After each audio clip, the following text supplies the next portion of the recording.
بسم الله الرحمن الرحيم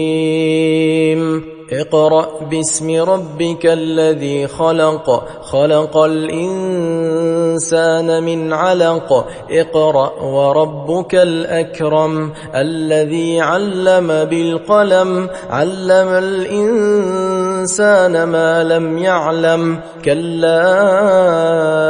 إن الإنسان ليطغى أن رآه استغنى إن إلى ربك الرجعى أرأيت الذي ينهى عبدا إذا صلى أرأيت إن كان على الهدى أو أمر بالتقوى أرأيت إن كذب وتولى ألم يعلم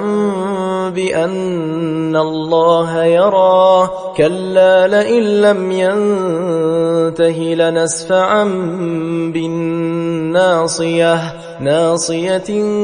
كاذبة خاطئة فليدع ناديه سندع الزبانية كلا لا تطعه واسجد واقترب